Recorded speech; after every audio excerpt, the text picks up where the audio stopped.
학생 여러분 안녕하세요. 오늘은 문제 해결의 심리학적 배경, 쏜다이크의 연합주의 심리학과 게슈탈트 심리학을 살펴볼 수 있도록 하겠습니다. 먼저 지난 시간 학습한 내용을 간단하게 복습해 볼 수 있도록 하겠습니다.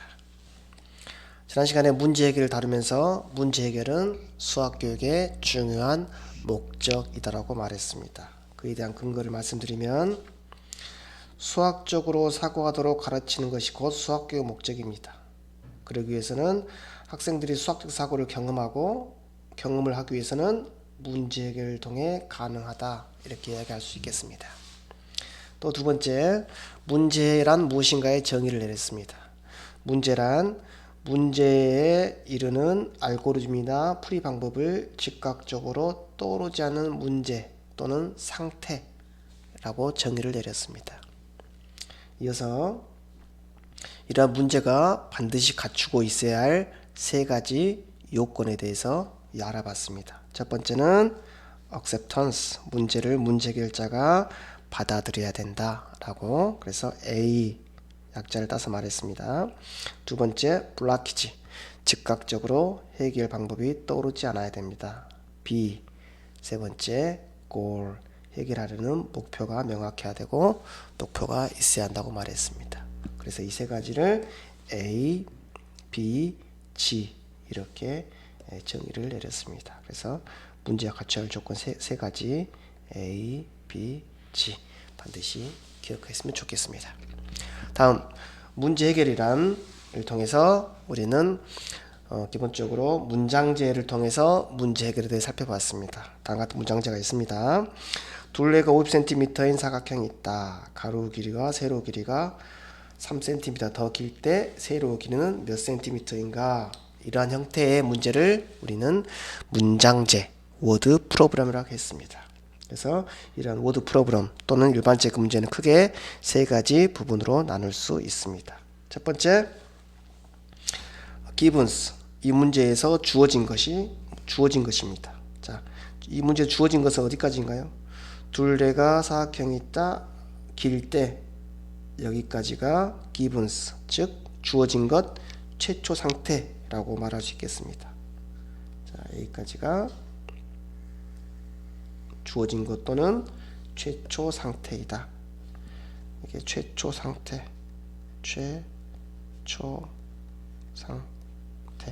그 다음 뒷부분 세로의 길이는 몇 센티미터인가, 이걸 뭐라고 할까요?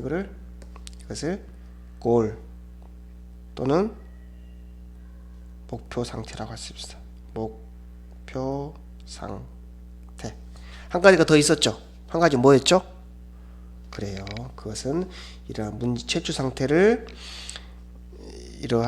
최초 상태를 목표 상태로 연결시키기 위한 학습자의 지식, 이런 것들 뭐라 했죠?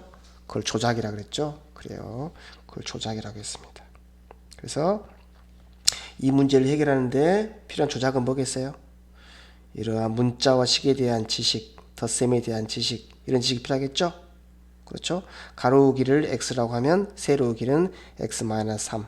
그 다음에 기본적으로 직사각형에 대한 지식이 가지고 있어야겠죠. 그래서 학생들이 이 문제를 풀기 위해서는 몇 가지 지식이 필요합니다. 첫 번째는 어떤 문자와 식, 문자, 모르는 변수를 x로 나타낼 수 있어야겠죠. 두 번째는요, 이 두 문자 사이의 관계를 나타낼 수 있어야겠죠. 가로를 x라 하면 보세요. 가로 길이가 세로 길이보다 3cm 더 길다. 그러면 세로를 뭘로 나타내겠어요? 세로를 x-3이라고 해야 돼요. 많은 아이들은 가로 길이가 세로 길이보다 더 3cm 더 길 때 이거를 반대로 해석하는 사람이 있어요. x를 그러면 반대로 해석하는 경우가 많아요. 이렇게 뭔가를 비교하는 문장을 해석을 해야 되잖아요. 그럴 때 더 길다가 x-3으로 식으로 나타내는데 반대로 해석하는 사람이 있어요. 그래서 지난 시간에 이러한 문제를 이해하기 위해서는 어떤 능력도 필요하다고 그랬죠? 그래요. 이런 언어적 능력이 부족하면은요, 사실 이런 비교 문장, 비교하는 낱말이 포함된 문장제는 해결하는데 어려움을 겪습니다. 그러겠죠? 세 번째는 어떤 지식이 있어야겠어요? 직사각형의 둘레, 직사각형의 성질을 알아야겠죠? 두 변의 길이가 같다? 두 변의 길이가 같다. 마주보는 두 변의 길이가 같다. 즉, 직사각형과 직사각형의 성질을 알아야 돼요. 또 뭐 비슷한 이야기지만은 직사각형의 둘레. 그래서 학생들이 머릿속에 이러한 지식을 알고 있을 때 그 결과 이러한 식을 세울 수 있다는 거예요. 알겠죠? 그랬을 때 이 식을 뭐라고 한다? 이거를 이렇게, 그것을 조작이라고 한다. 아이들이 이러한 조작을 실행시켰을 때 비로소 최초 상태를 목표 상태로 이동시킬 수 있다. 즉 일치시킬 수 있다. 이렇게 말할 수 있겠습니다. 자, 오늘은 문제 해결의 심리학적 배경, 행동주의에 대해서 살펴봅니다. 특히 행동주의 중에서 손다이크의 연합주의 심리학에 대해서 살펴보겠습니다. 자, 먼저 다음 교실 상황을 한번 간단히 살펴보겠습니다. 자, 어느 초등학교 수학 수업에서 다음과 같은 문제를 제시하였다. 3분의 2 나누기 5분의 4는, 그래서 선생님이 이제 물어보겠죠. 선생님께서. 자, 문제 다 푼 사람 손 들어보세요. 그러니까 지은이가 저요! 다라고 말했습니다. 지은이 어떻게 풀었니? 그러니까 지은이가 답은 6분의 5예요. 그래, 6분의 5가 나왔어요. 그랬어요. 어떻게 풀었니? 뒤집어서 곱하면 돼요. 라고 했어요. 그러면 이 아이는 문제를 푼 거죠? 그렇죠? 그런데 이 에피소드에서 우리가 한번 생각해 볼 건 뭐냐면요. 과연 이 교사와 학생의 대화에서, 그렇죠? 그냥 조금 직접적으로 말하면 학생, 지은이의 머릿속에서 이 문제를 풀기 위해 어떤 일이 벌어졌는지에 대한 어떤 증거가 있느냐는 거예요. 즉, 지은이가 어떤 생각을 해서 이 나눗셈 문제를 풀었는지 알 수 있는, 확정할 수 있는 증거가 있냐는 거죠. 없죠? 없습니다. 오로지 겉으로 드러나는 겉으로 확인할 수 있는 외연적인 것을 통해서 수업이 이루어지고 있어요. 그랬을 때 우리가 여기서 이 나눗셈 문제 있죠? 이것을 우리는 S, 자극이라고 합니다. 그 다음은 이거에 대한 반응, 6분의 5, 이것을 R이라고 해요. 그래서 기본적으로 행동주의에서는 주어진 자극, 3분의 2 나누기 5분의 4는 얼마인가?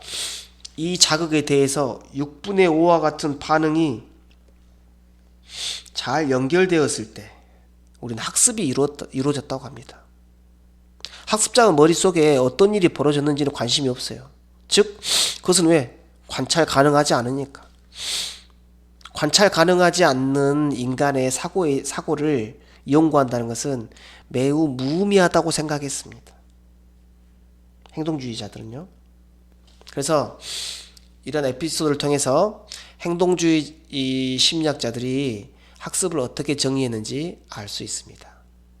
그들에게 있어서 학습이란 것은, 읽어보겠습니다. 관찰 가능한 행동의 변화예요.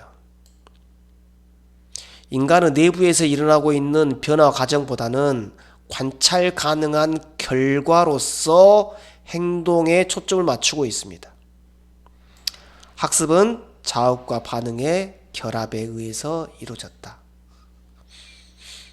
위 수업 외에서 보면은 이런 자극에 대해서 반응이 이루어져 있죠.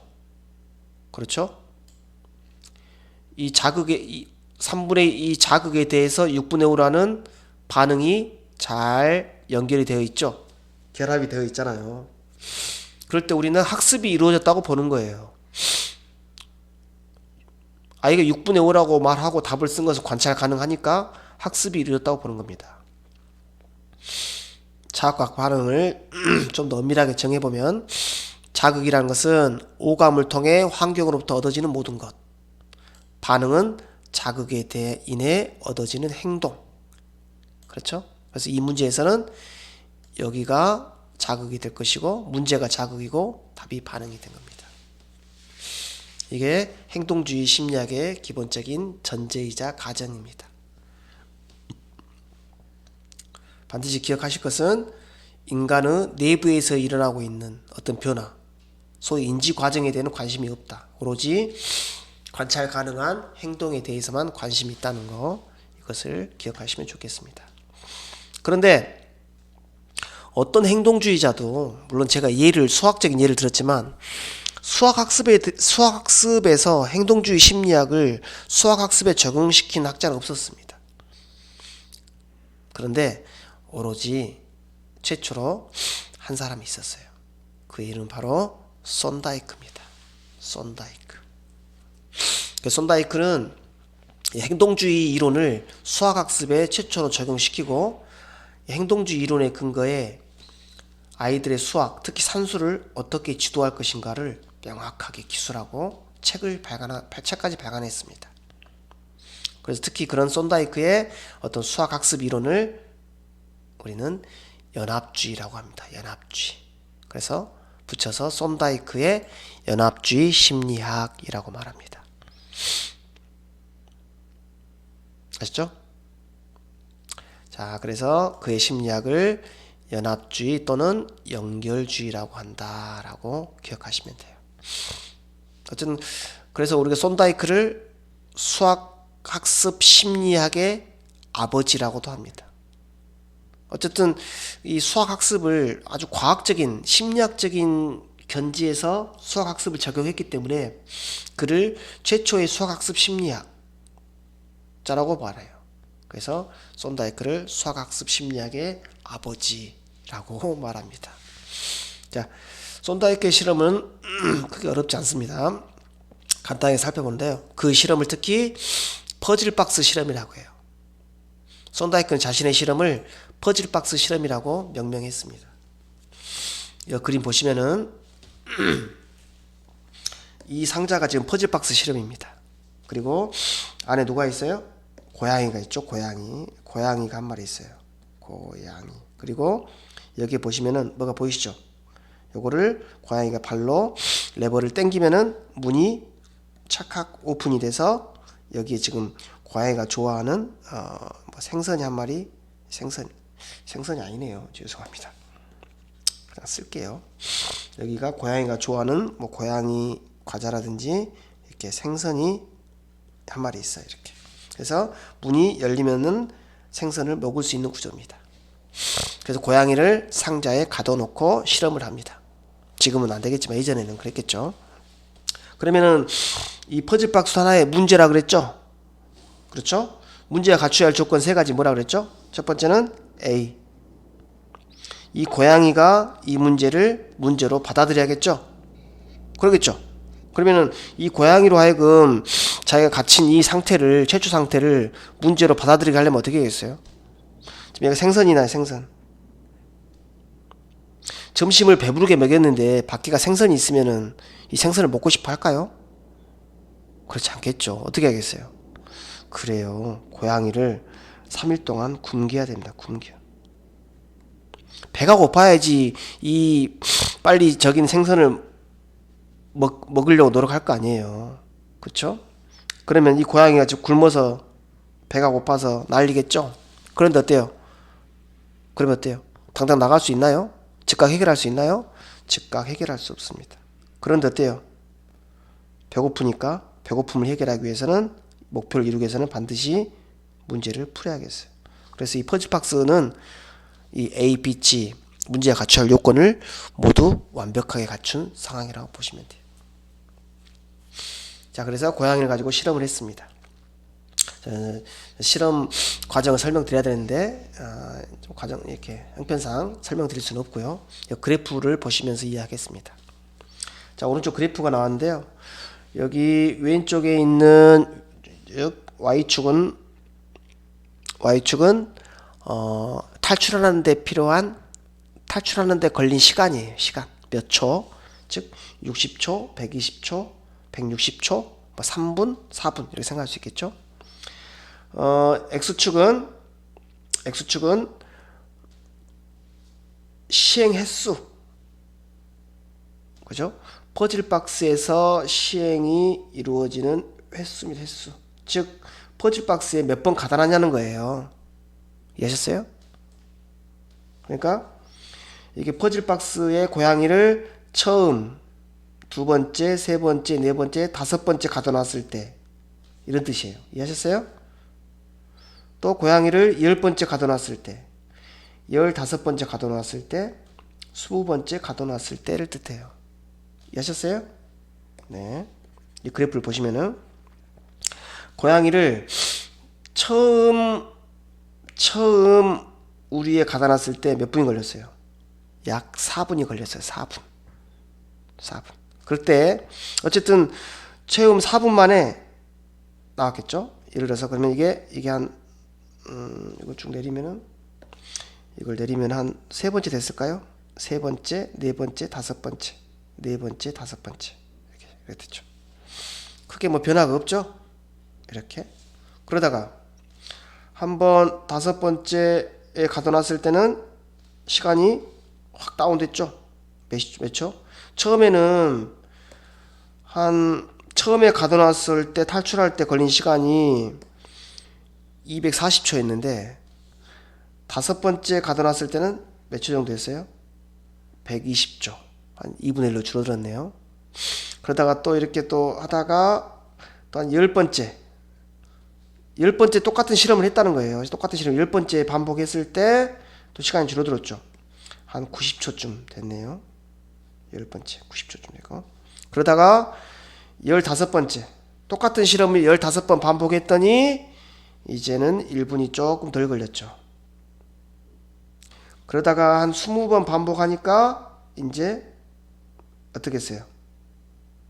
그 이상 반복하면 탈출하는 시간이 점점 더 짧아지고 있죠. 전체적인 경향을 보면 실험을 반복할수록 탈출하는 시간은 점점 줄어들고 있죠. 이게 이 실험의 가장 큰 결과입니다. 가장 중요한 결과예요. 자, 실험까지 정리해 보겠습니다. 여러 번의 시행을 거친 끝에 성공적인 반응은 점차 강해지고 실패한 반응은 약해진다. 즉 여러 번 실행을 반복할수록 레버를 당기는 시간이 점점 짧아진다는 거죠. 그래서 이런 실험을 통해서 문제 해결은 자극과 적당한 반응 간의 연합 또는 연결을 형성하는 것이라고 했죠. 다시 말하면 여기 지금 퍼즐 박스에 갇혀 있는 상황은 S라는 거죠. S. 그쵸? 그 다음에 탈출하는 행동은 R이라는 거죠. 그쵸? 그러면은 시간이 흐를수록 시간이 점차적으로 줄어든다는 것은 무엇을 의미해요? 줄어든다는 것은 자극과 반응의 결합이 점차적으로 더 강력해진다는 거죠. 이해하셨습니까? 그래서 이러한 연합 또는 연결을 손다이크는 특별히 자신의 용어로 이 본드라고 칭했다. 본드. 다시 말하면 학습이라는 것은 이러한 본드가 형성돼서 즉 자극과 반응이 보다 빠른 시간 내에 강력하게 연결된 상태, 이럴 때 이 손다이크는 학습이 이루어졌다라고 말하는 거예요. 결국은 학습은 본드를 형성하는 것이다. 이렇게 정리할 수 있겠습니다. 이 실험 이해하셨습니까? 이해하셨어요? 네. 그래서 이 실험을 통해서 손다이크는 세 가지 법칙을 발견했습니다. 네. 첫 번째는요. 같이 한번 읽어보겠습니다. 효과의 법칙입니다. 어떤 반응 후에 만족스러운 결과가 따라오면 자극과 반응의 결합은 강해지겠죠. 이 고양이가 갇혀있다 탈출해서 배고픈데 생선을 먹게 됐어요. 그렇죠? 그럼 다음에 또 갇히게 됐어요.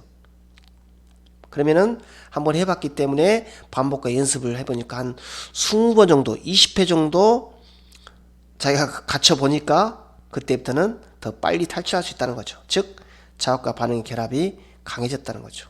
이게 방법으로 효과의 법칙입니다. 아시죠? 자, 예를 들어보면 이런 거죠.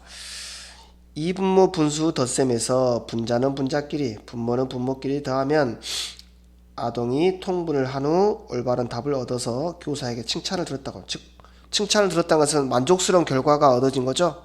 그러면 이 경우 이분모 분수 덧셈과 통분 사이에 본드가 형성된다. 그래서 이분모 분수를 할 때는 통분을 해야 되구나. 그러니까 쌤은 칭찬을 받게 됐죠. 즉 만족스러운 결과가 얻어졌기 때문에 이분모 분수와 통분 사이에 본드가 강력해졌다는 거죠. 두 번째는 연습의 법칙입니다. 이거 명확하죠? 즉 이게 지금 횟수가 늘어났다는 것은 이것을 달리 해석하면은 연습의 횟수가 늘어났다는 거죠. 그렇죠? 그래서 연습을 많이 하면 할수록 더 빨리 탈출할 수 있었잖아요. 연습 법칙입니다. 그래서 여기서 나온 메타포가 뭐예요? Practice makes perfect. 이런 메타포가 이 연습의 법칙에서 나온 겁니다. 알겠습니까? 다음 세 번째 준비성의 법칙입니다. 본드가 연합을 형성할 준비가 되어 있을 때 형성하면 만족감을 가져오지만 그렇지 않으면 오히려 방해가 된다는 거죠. 고양이가 점심 때 배부르게 생선을 먹었는데 점심 먹은 뒤 바로 3분 후에 우리에 가둬놓고 생선을 놓아놓으면 고양이가 탈출하려고 노력할까요? 즉 문제를 문제로 받아들이지 않겠죠. 그럼 우리 뭐라 그랬어요? 문제 세 가지 요건 중에서 A, B, G 중 이 준비성의 법칙은 A, B, G 뭐에 해당돼요? 그래요. acceptance. 문제 해결자가 문제를 받아들여야겠죠. 그러기 위해서는 굶겨야 된다는 거죠. 그렇죠? 자, 그래서 자신은 이런 실험을 근거로 해서 자신이 초등학교 수학학습 산술 즉 사칙연산을 가르치는 어떻게 가르칠 것인가에 대한 책을 진술했습니다. 그 책이 바로 산술심리학이라는 책을 냈어요. 그래서 그 책의 가장 기본적인 주장은 이거예요. 산술은 정확하고 빠른 계산과 자동적인 반응이 가능하도록 연습하는 것이 필요하다. 이를 위해서 목표 행동을 작은 단위로 세분하여 연습시키는 것이 필요한데 초등학교 수학의 경우 이와 알맞은 측면이 강하기 때문에 손다이크 이론에 큰 영향을 받았다라는 거죠. 지금도 이런 손다이크 이론대로 가르치고 있어요. 초등학교에서는. 예를 들어서 이런 거겠죠. 내가 최종적으로 가르쳐야 할 지식이 예를 들어서 뭐 받아올림이 2번 있는 덧셈이라고 합시다. 75 더하기 89예요. 그렇죠? 이게 2학년 2학기에서 처음으로 배우는 마지막으로 배우는 받아올림이 2번 있는 덧셈이에요. 그 전에 뭘 배우죠? 그 전 단계에서는 받아올림이 한 번 있는 거 배우겠죠? 뭐 25 더하기 17. 그 다음엔요. 받아올림이 없는 거 배우겠죠? 25 더하기 13. 그 다음엔요. 두 자릿수니까. 그쵸? 두 자릿수 더하기 한 자릿수. 25 더하기 3. 그 다음엔요. 한 자릿수 더하기 한 자릿수. 3 더하기 5. 그 다음에 아니겠네요. 화살표가 바뀌어야겠네요. 죄송합니다. 그러니까 이런 거예요. 이 손다이크 주장에 의하면은 이게 지금 궁극적으로 학생들이 도달해야 할 지식이라면은 이 지식을 도달하기 위해 필요한 하부 지식들이 있겠죠. 그 하부 지식들을 잘게 쪼개요. 그래서 가장 쉬운 단계부터 이게 S예요. S. 자, 3 더하기 5는 몇이니? 8. 즉각적으로 반응을 해요. 그러면 N은 통과한 거예요. 그럼 다음 단계. 자, 25 더하기 3은 몇이니? 28. 즉각적으로 반응을 했어요. 그럼 다음 단계로 가요. 25 더하기 14는 몇이니? 자, 몇이요? 38. 그럼 다음 단계로 가는 거예요. 다음 단계. 그래서 문제를 좀 더 내가 궁극적으로 도달할 목표에 해당하는 지식이 있다면 그 지식에 도달하기 위해서 필수적으로 거쳐야 할 지식들을 잘게 쪼개요. 아셨죠? 그래서 그 작은 지식 단위들을 대한 SR이 본드가 형성되면 다음 단계로 가서 최종 단계로 나아가야 된다라는 학습의 흐름을 강조하는 것이 바로 이 산술심리학이라고 보시면 되겠습니다. 아셨습니까? 자, 그런데 이런 산술 심리학은 뭐 현실에도 영향을 미치고 있지만은 많은 비판을 받습니다. 그 비판받는 게 주로 이제 브라우넬이라는 1930년대 심리학자에 의해서 비판을 받았는데, 비판의 내용은 두 가지로 요약할 수 있겠습니다. 자, 첫 번째는 아동의 계산 방식과 어른의 계산 방식의 질적인 차이를 고려하지 못했다라는 거죠. 우리 어른들은 뭐 예를 들어서 25 더하기 17 암산을 시키면 42라고 풀 수 있지만, 아이들은 어떻게 했어요? 자기가 가지고 있는 알고 있는 방식대로 해결할 수 있겠죠. 이것을 바로 42, 즉 S와 R 사이에 암산을 통해서 즉각적으로 본드가 형성된 게 아니라, 아이들은 25 더하기 17을 하면은 뭐 여기서 이렇게도 풀 수 있겠죠. 20 더하기 10 더하기 5 더하기 7, 이것은 30 더하기 12는 42. 아이들은 이렇게도 풀 수도 있겠죠. 그렇죠? 근데 손다이크에 의하면 이러한 풀이 방식은 의미가 없다는 거예요. 왜? 시간이 많이 걸리겠죠. 왜냐하면 즉각적인 반응이 일어나야 되는데, 연습과 반응에 의해서. 그래서 이렇게 이러한 방식, 즉 암기를 통한 산술은 성인의 방식이지 아이들이 푸는 방식이 아니라는 거예요. 그래서 그러한 차이를 고려하지 못했다고 비판했습니다. 두 번째, 학습 목적에 대해서 잘못 인식하고 있다는 거예요. 산술 교육의 목적은 신속하고 빠르게 정답을 구하는 것이 아니라, 이와 같이 아이들의 사고를 통해서 양적인 감각을 기르는 것이라고 강조하고 있어요. 그렇죠? 그래서 크게 이런 두 가지 점에서 비판을 받고 있습니다. 그럼에도 불구하고 이 썬다이크의 연합주의 심리학은 지금도 수학학습의 연습을 강조하고 있는 수학교육 관행, 같은 문제를 계속 반응해서 풀고 있죠. 그렇죠? 두 번째는 우리 교과서도 그러지만은 어떠한 지식을 가르치기 전에 하위 단계부터 차근차근 나가고 있죠. 우리 소위 말해 그것을 우리 수학이란 무엇인가 해서 수학의 위계성이라고 말했잖아요. 위계성. 그렇죠. 수학의 위계. 어쨌든 이러한 두 가지 점에서 우리 현재 수학 교육에도 많은 영향을 미치고 있습니다. 네, 지금까지 문제해결 심리학 첫 번째 썬다이크의 연합주의 심리학에 대해 살펴봤습니다. 연합주의 심리학, 썬다이크의 그 퍼즐박스 실험, 그 실험을 통해서 이끌어낼 수 있는 수학 학습은 무엇인지, 바로 본드를 형성하는 것이라 했죠. 이러한 이론에 기초해서 자신의 저술한 산술 심리학이라는 책에서 수학 학습의 방향을 안내하고 있습니다. 또 이러한 썬다이크의 학습 방법에 대해서 브라우넬은 어떻게 비판하고 있는지, 또 마지막으로 이런 썬다이크 연합주의 심리학은 현재 세계의 수학 교육에 어떠한 시사점을 주고 영향을 미치고 있는지까지 살펴보았습니다. 네, 첫 번째 시간 여기서 마치겠습니다. 다음 시간에는 게슈탈트 형태주의 심리학에 대해서 공부를 해보겠습니다. 좀 쉬었다 하겠습니다.